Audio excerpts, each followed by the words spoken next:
Olá, querido, tudo bem? Nesse tempo eu queria compartilhar um texto com você que se encontra no livro de Atos, capítulo de número 2. E esse trecho é um trecho muito bonito da palavra de Deus, porque é o cumprimento da promessa de Deus quando Jesus deu aos discípulos o seu Espírito Santo. Vale lembrar que os discípulos de Jesus, os 11, visto que Judas já estava morto, receberam o Espírito Santo em João capítulo de número 20. Nesse trecho específico de Atos, os co-discípulos de Jesus é que recebem o Espírito Santo. Vale lembrar que, por exemplo, Pedro diz, não é, lá em Atos capítulo de número 2, a partir do verso número 14, ele diz assim: então, pondo-se em pé com os 11, ou seja, os 11, os discípulos que ainda estavam vivos, dos 12 que eram seguidores de Jesus, visto que Judas, não é, tinha morrido, porque infelizmente tiraram a sua própria vida. E no verso 14 ele diz assim: homens judeus e todos que habitam em Jerusalém, isto que foi claro para vós, escutai as minhas palavras. Estes homens não estão embriagados. Ou seja, estes homens, no início do capítulo 2 de Atos, Pedro está dizendo, estes homens e não nós, porque nós já recebemos o Espírito Santo. Vale lembrar o porquê Jesus Cristo deu o Espírito Santo antes para os discípulos, para os 11, foi para que eles compreendessem o que haveria de acontecer no dia de Pentecostes, no derramamento do Espírito Santo. Senão, os 11 estariam também no meio daqueles que estavam recebendo o Espírito Santo, mas não conseguiriam traduzir isso e não conseguiriam justificar isso para as pessoas, dizendo, olha, isso que está acontecendo, que esse é o discurso de Pedro, isso que está acontecendo não é porque esses homens estão embriagados, porque os homens, quando receberam o Espírito Santo, eles começaram a pregar em idiomas. A palavra grega glossoma, né? Que vem, glossomai, que vem da tradução literal idiomas, ou seja, quando o Espírito Santo foi derramado sobre os co-discípulos de Jesus, esses se encheram do poder do Espírito Santo e passaram a pregar o Evangelho, anunciar o Evangelho em vários idiomas, porque na festa de Pentecostes, os judeus vinham de todas as regiões dentro da Palestina e fora da Palestina para participar dessa festividade. Então havia judeus de vários lugares e com vários idiomas. Vale lembrar daquelas histórias que nós temos falado em algumas reflexões aqui, de que o Império Babilônico foi tomado pelo Império Persa e muitos dos judeus não voltaram do exílio, não voltaram dessas cidades das quais foram levados primeiro como escravos e depois como libertos, porque essas cidades eram cidades muito boas. E se eles voltassem, alguns comentaristas até dizem que eles voltariam para construir a sua vida toda de novo. Muitos acabaram ficando espalhados pela terra da Palestina, pelas terras fora da Palestina, e lá seus filhos e netos aprenderam dialetos, idiomas, culturas, fortalecendo e trabalhando em cima da comunidade judaica, por exemplo, do idioma do hebreu, agora aramaico, da lei de Moisés, estudando a religiosidade, tendo, né, o Deus de Abraão, Isaac e Jacó como Deus fundamental de suas vidas, mas absorvendo culturas dos outros povos, como idioma, crenças, costumes, etc. Nessa festa de Pentecostes, todas as pessoas vinham para Jerusalém para participar dessa festa. E a pregação evangélica, ou seja, a pregação das boas novas que Cristo ressuscitou, está vivo, precisava ser pregada também em outros idiomas, e foi isso que foi derramado em Atos, tá bom? Em Atos, muita gente quer discutir a respeito da questão do dom de línguas estranhas, ou línguas angelicais, ou línguas oriundas do Espírito Santo. Não vou entrar no mérito da discussão da validação ou não desse dom e como ele se expressa, mas isso não se aplica a Atos de forma alguma, tá bom? A gente pode até tentar discutir a respeito no livro de Corinto, mas em Atos isso não se aplica de forma alguma, porque a proposta do Espírito Santo nesse texto foi proclamação do reino, e a proclamação do reino em idiomas das quais havia necessidade. O trecho diz que depois que derrama o Espírito Santo, Atos capítulo 2, sobre os discípulos de Jesus, as pessoas começam a criticar esses discípulos, dizendo assim, eles estão pregando em idiomas dos quais são da nossa cidade natal, esses homens devem estar bêbados. E Pedro, tomado do Espírito Santo, que já havia sido derramado sobre ele, compreendendo o que estava acontecendo, ele diz, não, meus irmãos, eles não estão embriagados, pelo contrário, eles são servos do Cristo que vocês mataram, do Cristo que veio como Emanuel de Deus, como o mensageiro de Deus, e vocês tiraram a vida dele. Mas este Cristo, Deus, esse homem, esse Jesus Nazareno, Então, um trecho valioso aqui no capítulo 2 que diz: esse Jesus Nazareno que vocês crucificaram, Deus o fez o Senhor e o Cristo. Quando eles ouvem essa palavra dizendo a respeito de Cristo Jesus, e por isso, por Cristo Jesus ser o Senhor, e por Cristo ser o Senhor, ele deu o Espírito Santo aos seus discípulos, e dando o Espírito Santo aos seus discípulos, esses discípulos manifestaram naquele momento um ato extraordinário espiritual em Jerusalém. Os discípulos confirmam a pregação de Pedro, que é o trecho que a gente vai ler agora. Logo depois que eles confirmam, que eles entendem essa verdade, muitos não entenderam, mas muitos entenderam, eles dizem, a partir do verso 37, eles dizem assim: ao ouvirem isso, eles ficaram com o coração pesaroso e perguntaram a Pedro e aos demais apóstolos: irmãos, o que faremos? Então Pedro lhes respondeu: arrependei-vos e cada um de vós seja batizado em nome de Jesus Cristo para o perdão dos vossos pecados e recebereis o dom do Espírito Santo. É interessante que quando eles caem em si, quando eles percebem que de fato aquele Nazareno era o Cristo e aquela manifestação espiritual do Espírito Santo confirmava justamente que Jesus Cristo era o Senhor e estava agora de fato derramando do seu Espírito sobre os seus servos, sobre aqueles que creram em seu nome e que o seguiam, os judeus, muitos deles, eles ficam pesarosos, eles se arrependem e eles falam para Pedro: Pedro, o que nós vamos fazer? E Pedro diz: arrependei-vos. Esse é um processo muito interessante para que a gente comece a entender a respeito da salvação de Deus. Toda a Bíblia, toda a história bíblica que se compreende na palavra de Deus, desde o Antigo Testamento até o Novo Testamento, até mesmo no livro de Apocalipse, tem como tema principal, o foco principal, o objetivo principal de Deus, a soteriologia, ou seja, o que é isso? A salvação.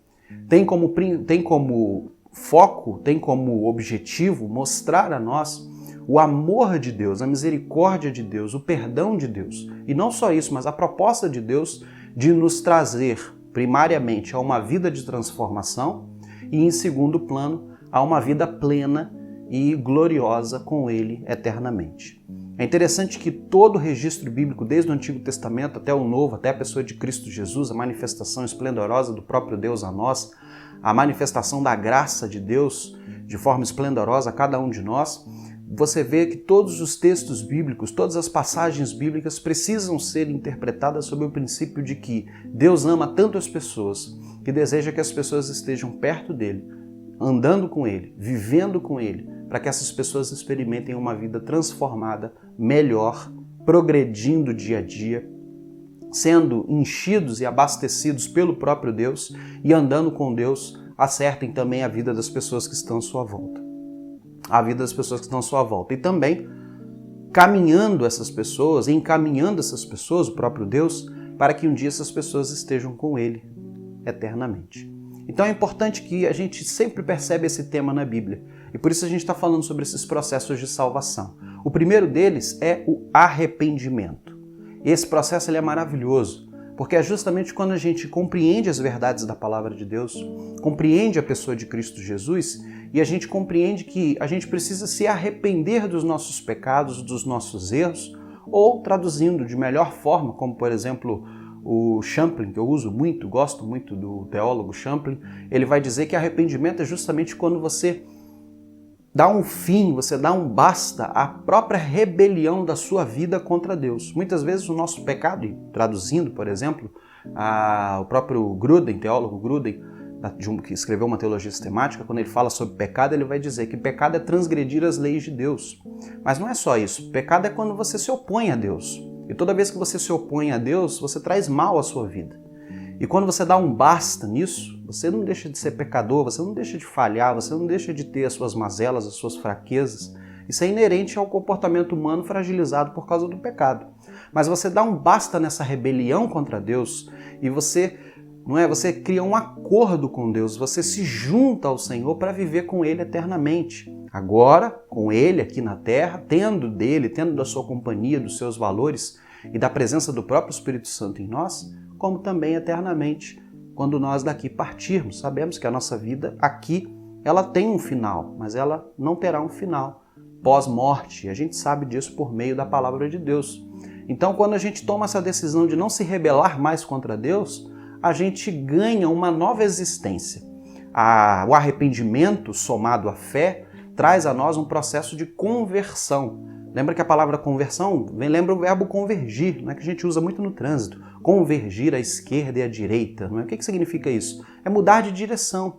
Antes eu estava dirigindo a minha vida sob os princípios que eu achava certo, estava vivendo sob os princípios das coisas que eu gostava, e hoje eu estou balizando a minha vida segundo os princípios do Evangelho. E isso faz com que eu crie um acordo com Deus, e esse acordo é: eu vivo para com Deus, e Deus me auxilia, me resgata, me transforma, e a gente vai falar muito sobre esse processo que acontece quando eu entrego a minha vida a Deus, e aos planos de Deus e ao propósito de Deus, e eu sou resgatado, ou seja, eu não sou mais uma pessoa que andava segundo os planos desse mundo, os valores desse mundo, e infelizmente me distanciava dia a dia de Deus. Eu recebi de Deus um resgate por meio da cruz do Calvário, por meio da fé em Cristo Jesus. Eu recebo esse resgate e tenho uma vida transformada. E tudo isso passa pelo arrependimento. O arrependimento é quando a gente olha para a nossa vida, para os nossos erros, para a nossa vida distante de Deus, e a gente se arrepende. A gente entende que isso faz mal para a nossa vida, a gente entende como que os nossos erros, as nossas falhas, a nossa vida distante de Deus é ruim e pesa para o nosso futuro, para o nosso comportamento, para a nossa situação como pessoa, e a gente pede perdão, desculpas a Deus e assume um compromisso de viver segundo a fé em Cristo Jesus, ou seja, viver para Jesus e colocando Jesus como Senhor e Salvador da nossa vida. Esse processo do arrependimento somado à fé tem um valor significativo na vida do indivíduo. É esse processo que dá um pontapé inicial para que uma transformação maravilhosa aconteça de forma espiritual na nossa vida. E isso trabalha não só, consegue transformar não só a nossa mente, como também o nosso corpo. Por isso é necessário arrependimento. E você vai ver que o texto bíblico diz, por exemplo, buscar enquanto se pode achar, invocar enquanto está perto do Senhor, deixe, perverso, o seu caminho, né? E deixe de ter pensamentos maus, porque os seus pensamentos não são os pensamentos de Deus. Né? Você vê textos falando sobre essa questão da conversão. Por exemplo, um coração contrito e um espírito quebrantado não rejeitarás, ó Deus. O que significa esse contrito? Contrito é justamente aquele coração que se aproxima de Deus, pedindo perdão porque entende que está fazendo algo de errado. E a palavra de Deus diz que quando a gente age dessa forma, arrependido dos erros que nós temos e da vida, muitas vezes distante de Deus, esse é o primeiro passo para que a nossa vida comece a experimentar uma transformação maravilhosa. E é isso que eu desejo para você, nesse processo de salvação, de resgate de Deus, da nossa condição para uma condição melhor diante de Deus, uma vida melhor diante de Deus, é necessário que você viva esse primeiro ponto como uma verdade absoluta na sua vida. Eu me arrependo de todas as coisas que eu fiz distantes de Deus, as coisas que não foram de fato honestas com Deus, sinceras e que não foram pautadas em Cristo Jesus, e eu não só me arrependo no que tange a ficar com remorso das coisas erradas que fiz, mas um arrependimento, segundo a Bíblia, de mudança de atitude. Agora eu quero viver para Jesus, e quando eu vivo em Jesus, a minha vida, ela, como o próprio Jesus diz em João capítulo 3, ela passa a ser guiada pelo Espírito Santo para uma nova vida, para uma nova transformação. Foi isso que ele explicou a Nicodemos uma vez.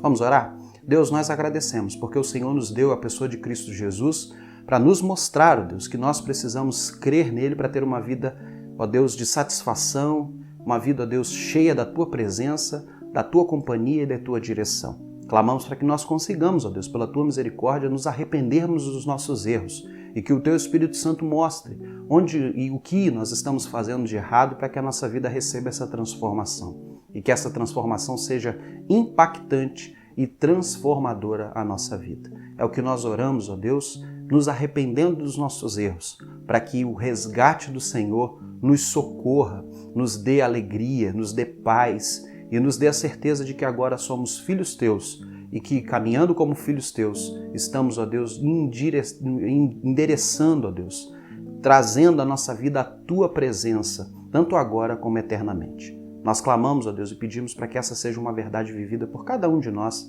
tanto eu quanto aqueles, ó Deus, que me assistem nesse tempo, tanto na igreja quanto fora da igreja, aqueles que precisam entender, ó Deus, que Jesus Cristo é de fato o Senhor e Salvador da nossa vida e que sem Ele nós não somos nada. Nós nos arrependemos e clamamos que o Senhor aceite o nosso pedido de perdão e a nossa decisão de não agir mais dessa forma, em nome de Jesus. Deus abençoe sua vida, querido, em nome de Jesus.